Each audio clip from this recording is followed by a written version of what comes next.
It's time for the numbers. This is the final Knoxville real estate market update for the year, and we're covering the month of November 2021. So let's get started right now.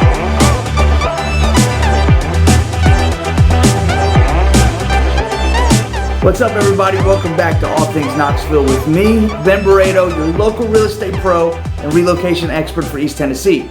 Today we're going to discuss the real estate market numbers for both the U.S. economy, and then we're going to talk about the local data for Knoxville, Tennessee. In this video, we're going to cover the numbers for the month of November 2021.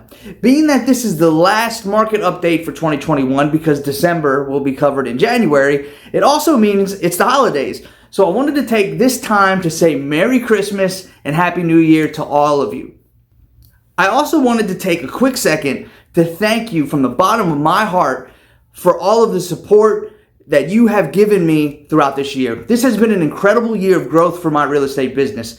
And with over 80% of that business coming from people like you, coming from YouTube, people that sought me out from all over the country to help them either buy or sell a home here in East Tennessee. Thank you so much. It's blown me away how this has worked, and I really hope that I'm giving you some value. Obviously, you were a huge part of the success, and from the bottom of my heart and from my families, thank you so much. And listen, if you're new to this channel, I'd love you to be part of that support by hitting the like button and hitting the subscribe button. And of course, if you're thinking of moving to Knoxville, Tennessee, or anywhere in the country really, and you have questions about real estate, whether it's buying, selling, or investing, maybe you needed a lender, whatever the case may be, feel free to reach out to me. My contact info is right here, and it's also in the description. Feel free to reach out anytime. Now, with that said, let's jump into the numbers, starting with the U.S. housing market data for November. So nationally, the inventory overall declined by 26% over the last year, while total inventory of unsold homes, including pending listings being homes that are under contract but haven't yet closed, that declined by 16%. The inventory of active listings, or homes that have not received an offer yet and they're still on the market, actively available for sale, that's down 55% compared to 2019. Newly listed homes are down 0.7% nationally compared to a year ago, and down 0.2% for large metros over the past year. New listings give us a gauge on how quickly or not inventory is growing because it measures what it sounds like it does, and that's brand new listings. Sellers are still listing at rates 13% lower than typical 2017 and 2019 levels, which means across the country, for some reason, probably a virus we all heard about, homeowners are just not selling like they used to. The November national median list price for active listings was $379,000. That's up 9% compared to last year and 22% compared to 2019. In large metros, the median list price grew by about 4.5% compared to last year on average.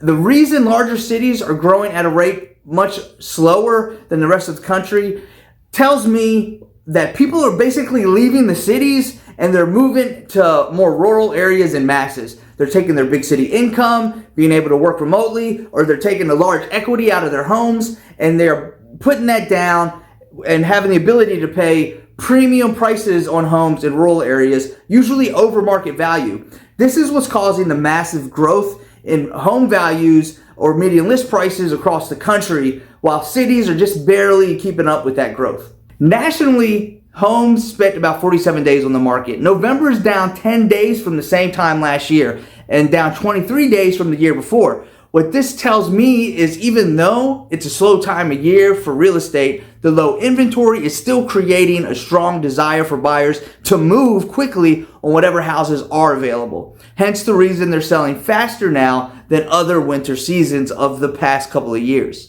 Now, with that out of the way, let's jump into the Knoxville market, my favorite market to talk about. Starting off, we're going to talk about new listings. And you might have noticed that October saw a dip in new listings entering the market compared to the two previous years in November. However, we also saw a very slight improvement month over month. Look, if you notice, looking at this chart behind me, the brown line for this year starts with lower inventory than previous years.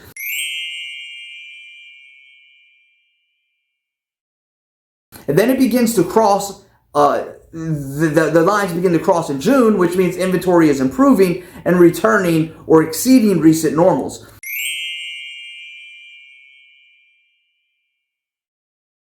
And if you compare this specifically to 2020, there's actually a pretty good improvement overall. Moving on to active listings, while the number of new listings is moving slowly in the right direction, the number of active listings is still struggling to keep up. This pretty clearly shows us that supply and demand are in imbalance. The need for homes is still so strong for buyers that inventory just can't keep up and feed that desire, which is overall it's impacting the numbers. Pending sales is up next, and there's pre-COVID, mid-COVID, and post-COVID numbers here. Looking at just 2020 and 2021, you'll see that in the early months of 2020, we were following a pretty standard numbers. And then when COVID hit between March and April, we took a dip as the market stalled out and people stayed home. And then it was off to the races again for the remainder of 2020 and has stayed at that pace into the early days of 2021 and beyond.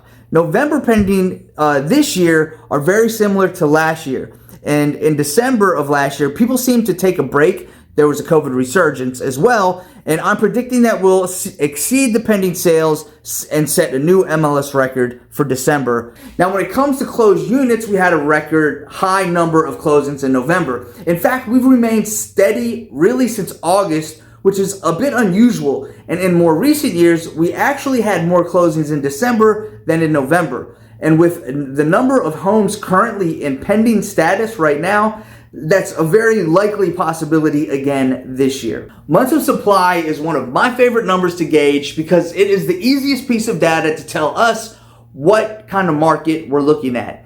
If homes are selling in less than 3 months, we're looking at a seller's market.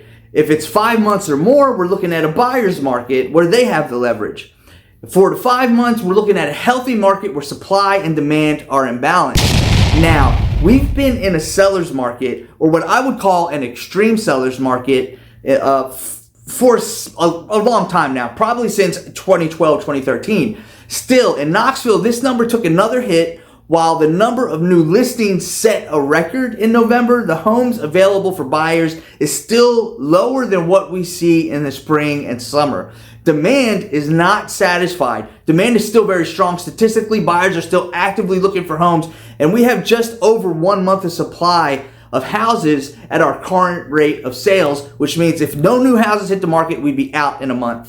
The average sales price blew me away. The growth has been insane in Knoxville. I still get calls from people thinking that they can move to Tennessee and buy a mini mansion with $200,000. And this mansion is going to be complete with a basement, garage, and even acreage. That's just not the case. Though it was a few years ago, now we've broken another MLS record. We're now just over $356,000 as the average sales price for East Tennessee. Compared to last November, this is a 21.4% increase. Compared to January, this is a 23.4% increase. The Knoxville Association of Realtors is predicting that this will slow down in 2022, and that because as we go along with new interest rates and getting more inventory. However, the National Association of Realtors forecasts a year of even more growth for Knoxville, Tennessee, as we are expected to remain one of the top 10 destinations for relocation buyers and retirees across the country.